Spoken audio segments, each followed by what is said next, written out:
पनि सानो भ्लग बनाउनु पर्यो भनेर सोचे। त्यही भएर चाहिँ यसो भिडियो गर्नु पर्यो भनेर है। अनि आज पनि मेरो बिदा हो हैन।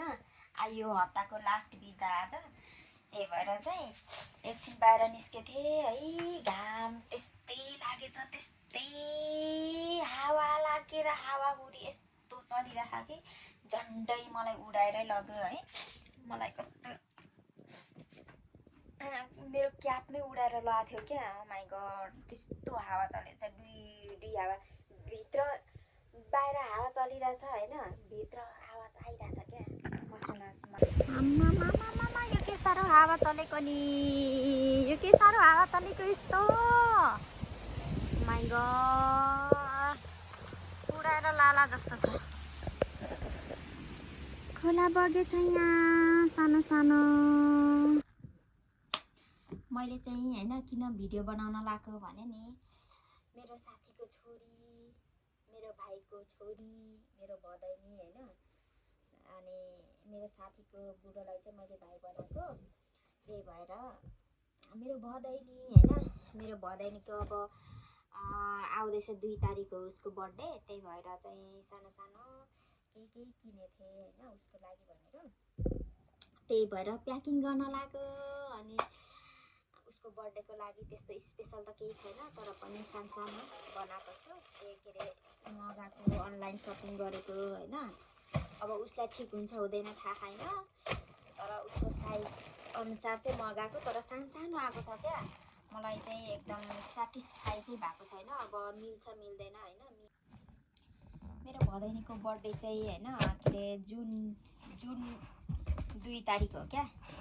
त्यही भएर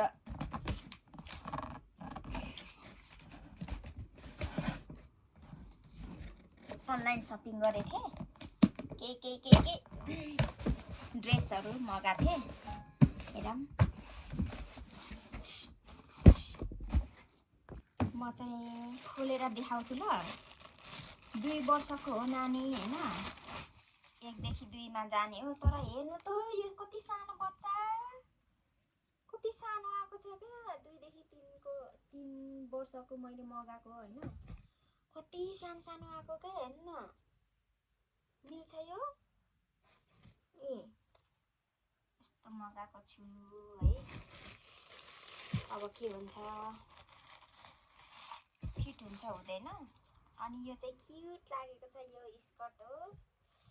अनि प्लसमा यहाँ माथिको यो बेबीको। अनि यो चाहिँ झोला ब्याग सानो यस्तो गरेर कस्तो देखिन्छ के। यो पनि त्यस्तै टाइपको हो, 2 पिसवाला नै हो है। त्यता चाहिँ अलिक चाँडै गर्मी जान्छ क्या। जाडो आउँछ चाँडै। त्यही भएर हो, खासै गर्मी हुँदैन नि त। अनि यो पनि 2 पिसवाला यस्तो कस्तो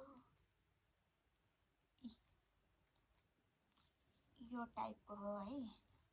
अब लगाएपछि हेरौँ, यो चाहिँ मिल्छ जस्तो छ हैन। यिनीहरू चाहिँ मिल्छ जस्तो छ। यो चाहिँ मलाई यस्तो मन परेको मिल्दैन जस्तो छ क्या। कति सानो छ हेर्नु न।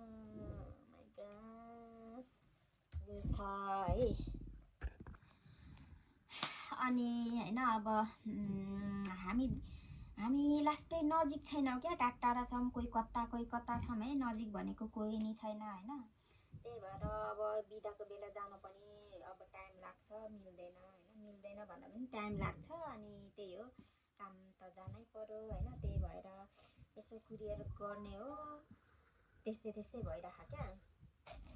नभेटेको धेरै भइसक्यो, 2 वर्ष जस्तो भइसकेको छु हैन।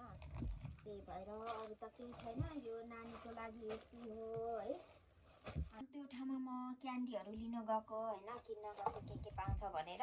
क्यान्डी नै रहेनछ क्या त्यो ठाउँमा। फेरि खोजे सोधे पनि हैन। अनि क्यान्डी नै छैन यहाँ चाहिँ भनेर भने। यस्तो मात्रै पाउँछ भने।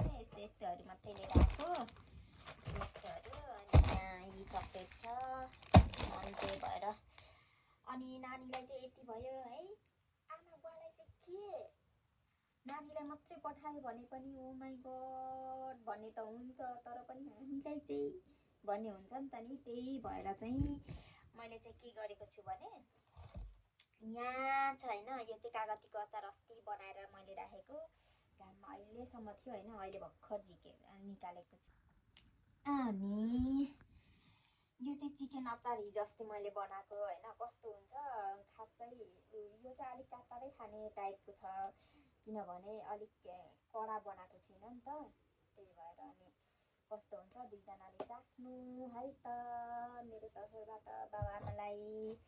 यो चाहिँ मैले यो पनि चाखेको छु, यो चाहिँ चाखेको छुइनँ होइन, यो चाहिँ मैले चाखिसकेँ, यो बनाएको हो, बनाउनु त अर्को पनि प्याज छ सानो सानो, अनि मैले चाखेको छुइनँ कस्तो भयो, पिरो लागेको छ छैन होइन।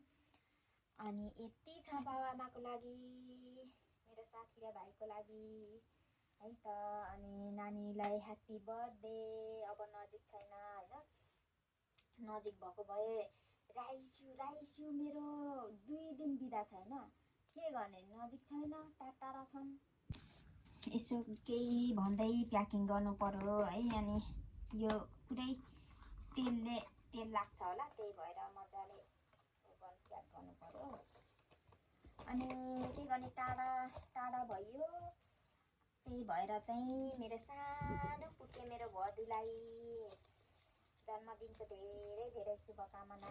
अब हाम्रो भेट भनेको कहिले हुन्छ थाहा छैन होइन, त्यही भएर अब भित्र पनि लास्टै भित्र पर्यो, 2 घन्टाकै बाटो भए पनि म आउँथेँ, तर पनि अब त्यहाँबाट पनि अझै जानुपर्ने छ नि त, त्यही भएर चाहिँ म आउन सकिनँ। ह्याप्पी बर्थडे विपासनालाई, ह्याप्पी बर्थडे। अब यो मिल्छ मिल्दैन है, एकचोटि लगाएर पनि भिडियो गरेर पठाउनु भन्छु दुईजनालाई। प्याक त मजाले नै गरेको हो, खोइ के हुन्छ है, मिल्छ मिल्दैन, राम्ररी पुग्दैन, यस्तो गर्छु फेरि। यो सबै गरेर राखेको हो, हेरौँ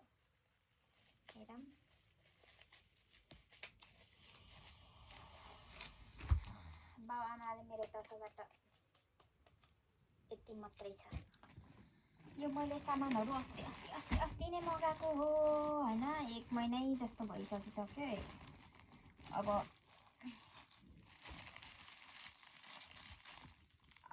अरू टाइममा फेरि टाइम मिल्छ मिल्दैन भनेर अस्ति नै मगाएको हो मैले।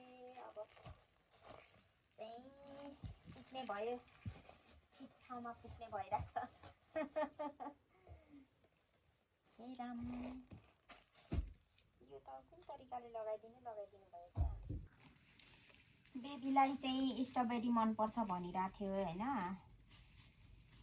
तर अब स्ट्रबेरी पठाउन पनि अब आज 29 तारिक है, 29, 30, 31 अझै 4 दिन छ क्या। अनि त्यही भएर चाहिँ नपठाउनु पर्यो भनेर सोचेँ। अनि स्ट्रबेरी फ्लेभरकै छ यहाँ एउटा, यो छ, अनि यो त चक्लेट भइगयो, अनि यो पनि चक्लेटै भइगयो। अरू मैले के राख्नु थियो है, मैले भुलेँ, सायद यति नै होला। एकचोटि यस्तो ठाडो पार्नु पर्ला जस्तो छ क्या। अनि मैले चाहिँ प्याक गरिसकेँ है। अब आज म सेन्ड गरिदिन्छु, फेरि भोलि र पर्सि शनिबार आइतबार पर्यो होइन, त्यही भएर चाहिँ म नभ्याउने भएर आजै सेन्ड गर्नु पर्यो। पुग्ने चाहिँ यो 2 तारिक पुग्ने हो। अनि अरू त के भन्ने है, मेरो भदैनीलाई चाहिँ ज्ञानी हुनु, अनि हेल्दी हुनु, निरोगी हुनु है।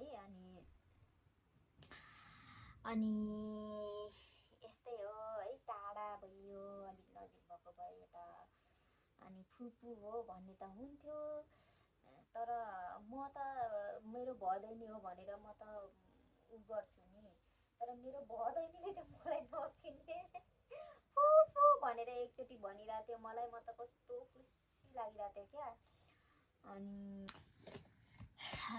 अनि होइन अनि त्यस्तै हो, त्यही हो। अनि अरू त के र, आफ्नो मान्छेहरूले अनि जोस् चिन्दा अनि सम्झिँदा चाहिँ खुसी लाग्छ क्या होइन।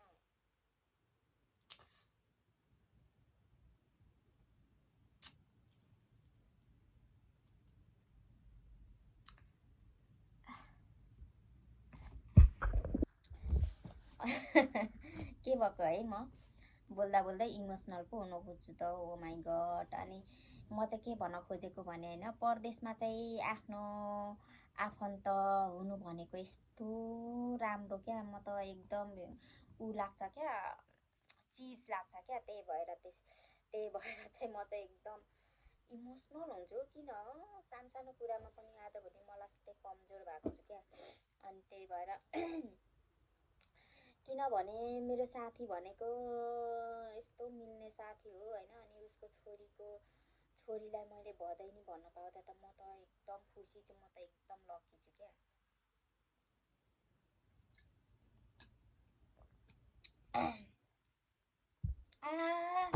म धेरै कुरा गर्दिनँ है। अब म जान्छु उ गर्न। कति बजी 4-5 बज्न लागिसकेछ। गएर चाहिँ पोस्ट गरेर आउँछु है त। आज नि पानी लिनु आएको है। थाकेर हावा यस्तो हावा चलिरहेको कि ओमाइगा झन्डै उडाएर लग्यो क्या मलाई त। यो मेरो क्याट नै उडाएर लग्यो हो बाटोमा। थाकेर कस्तो भयो। यो आइसक्रिम चाहिँ कलेजमा कति धेरै खान्छन् क्या। त्यसैको याद आयो अनि खानु पर्यो भनेर सोचेँ। लास्टै गर्मी छ बाहिर।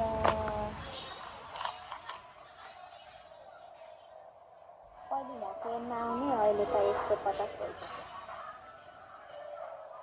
100मा आउँछु त बल्ल।